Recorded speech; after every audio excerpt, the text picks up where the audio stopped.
Sobre tela roxa, no canto inferior esquerdo há uma intérprete de Libras. No canto superior direito, um semicírculo amarelo. No centro está escrito comunica.i, com linhas grossas na cor amarela. A letra O possui uma lente objetiva de câmera no meio. No pingo do I está o símbolo da inclusão. E embaixo do comunica.i está escrito Videocast, Comunicação e Acessibilidade, com linhas finas na cor amarela. Olá, gente! Recebo nossas boas-vindas ao Videocast Comunicaí, um videocast que vai abordar comunicação e acessibilidade. Eu sou a Nathalie, uma mulher de pele clara, e estou de roupa preta.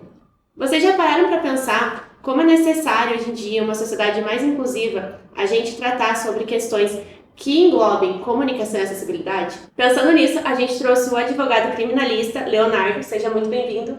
Leonardo, você pode se autodescrever para o nosso público? Olá, tudo bem? Meu nome é Leonardo, tenho pele clara e uso terno e gravata. Como eu já disse, o Leonardo é um advogado criminalista e ele possui seu próprio escritório de advocacia, que inclusive é onde estamos hoje. Leonardo, é uma honra ter você aqui com a gente. Muito obrigada pela sua presença. E conte um pouquinho mais sobre a sua trajetória, sobre a sua vida, sobre a sua profissão também.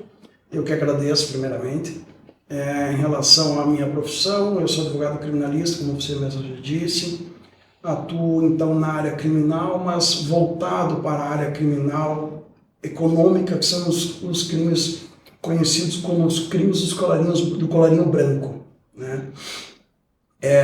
Eu montei o escritório em 2013, então foi quando eu resolvi abrir o escritório, o meu próprio negócio, e desde então eu estou aqui focado na área. Entendi. E considerando a sua limitação, o Leonardo ele tem perda auditiva parcial. Considerando essa limitação sua, você, no seu dia a dia, você acha que ela interfere muito e como ela interfere? Interfere, sem dúvida alguma. E eu tento, de todas as maneiras, me adaptar a isso, todos os dias, na comunicação com as pessoas, na forma como as pessoas comunicam comigo também, e às vezes outras questões de televisão, etc. e tal. Então, isso com certeza tem interferência. E como foi quando você descobriu assim que você falou, mas nossa, acho que realmente não estou escutando tão bem, não estou escutando tudo, talvez eu tenha que procurar alguma ajuda médica? A questão da perda auditiva, o meu pai, começou com ele, na verdade, eu verificando a dificuldade que ele estava de conversar com as pessoas, principalmente em grupos, e incentivando ele a procurar um otorrino, laringologista.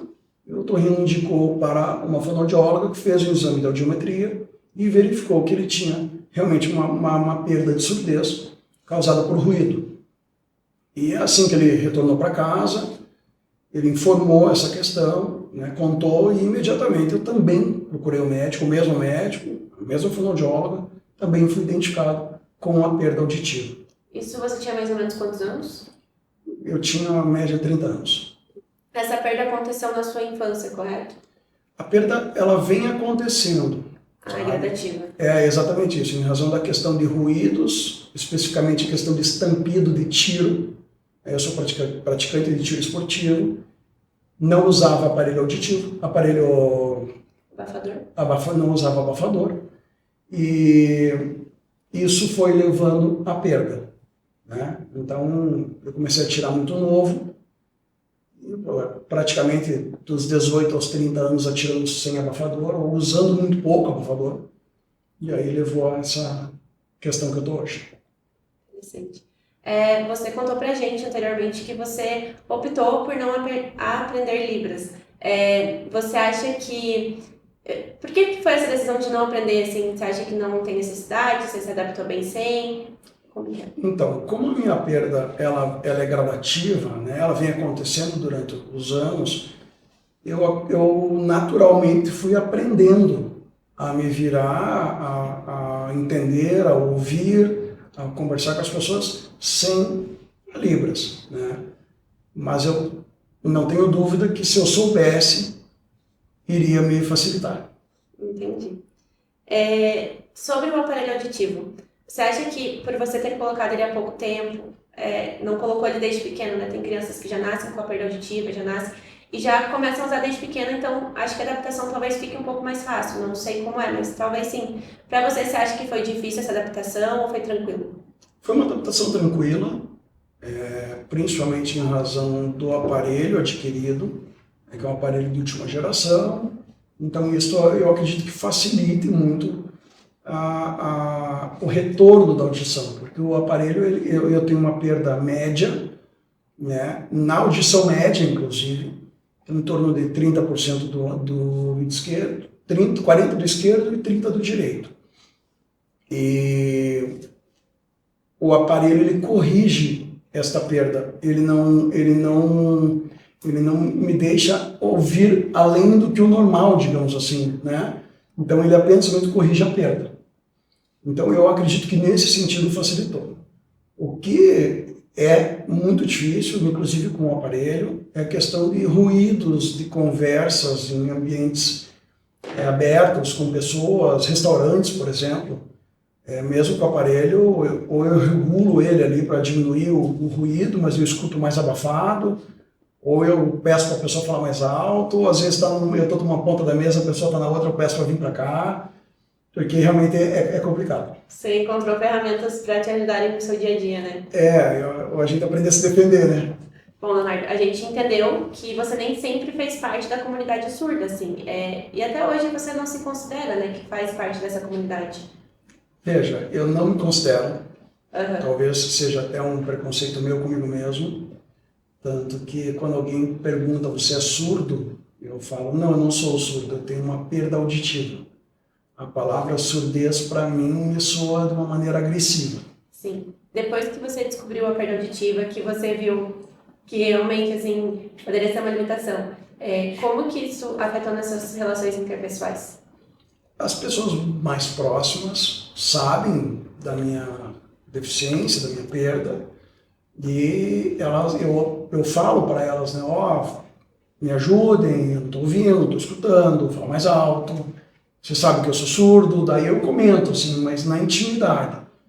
Mas em público, em geral, é bem complicado. Entendi.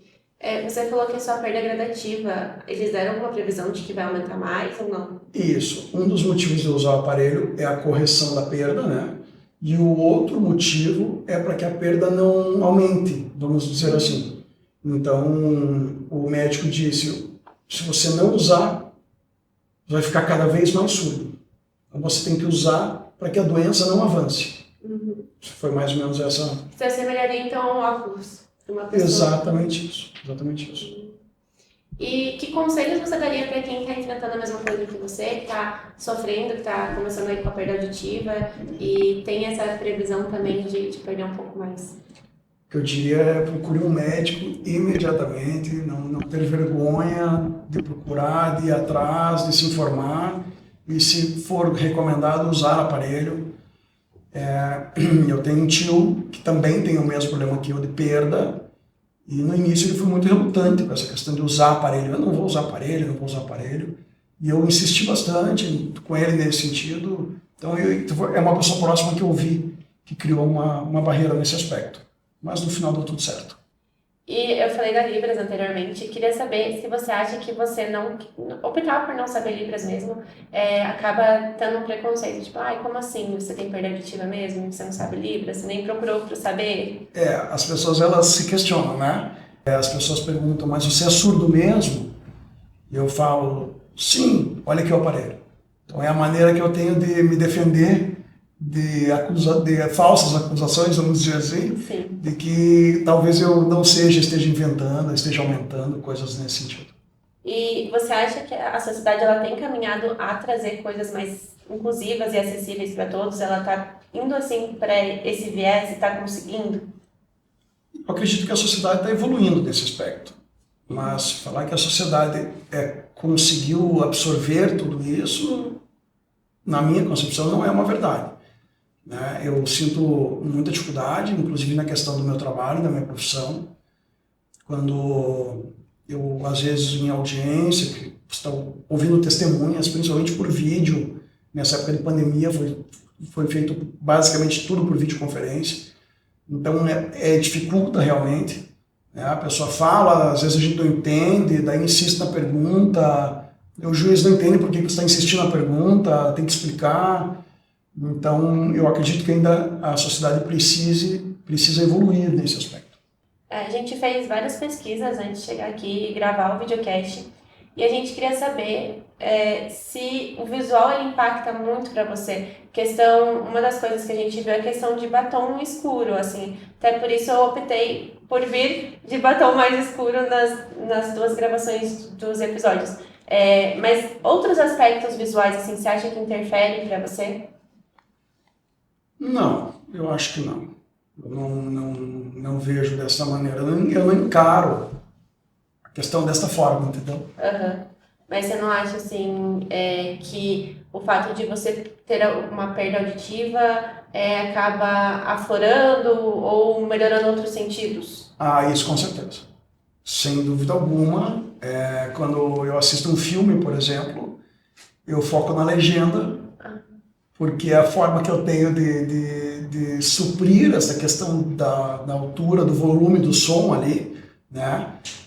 Na conversa com as pessoas no dia a dia, eu procuro me concentrar no que a pessoa está falando. Se eu me distrair, eu não consigo prestar atenção mais, eu perco, como a gente diz, o fio da meada.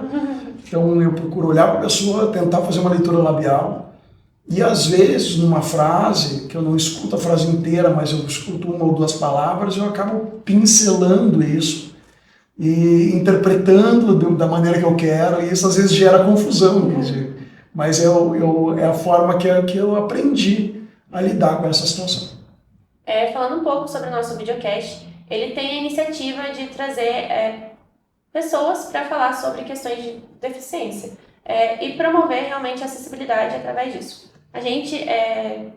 Nós somos futuras comunicadoras organizacionais, então a gente queria saber, assim, dentro dessa perspectiva, nós, futuras comunicólogas, assim, o que a gente poderia fazer para tornar um ambiente organizacional, talvez aqui um escritório ou uma sessão que você tem que advogar, como que a gente poderia agir nesses pontos para tornar isso mais inclusivo e mais acessível para todos?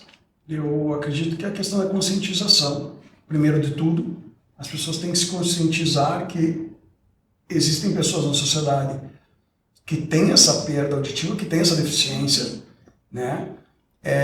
Que isso não precisa ser toda hora perguntado ou falado, eu preciso, que é algo que gera constrangimento. Efetivamente, eu preciso de uma legenda para poder entender o que está acontecendo. Então, eu vejo que nos tribunais superiores, no Supremo Tribunal Federal, já tem intérprete de Libras, isso ajuda. Mas como eu, por exemplo, tenho uma perda parcial e não entendo Libras, eu acredito que uma transcrição ao vivo, né, simultânea, do que está sendo dito, sem dúvida alguma, ajudaria e muito. Igual parecido com o que tem na televisão hoje em dia, né? Que você coloca a legenda que ele vai dando automático. Ela é meio ruinzinha, mas... Exatamente isso, mas tem um problema.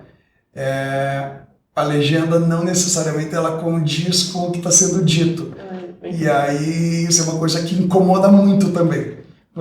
Eventualmente você escuta uma coisa e está lendo outra e isso causa uma baita de uma confusão. Então teria que ser algo bem elaborado, né? Sim, mas acho que hoje tem bastante recurso, né? Só as pessoas terem interesse, talvez. Aí eu acredito nisso, até porque programas nesse sentido não são baratos, são caros.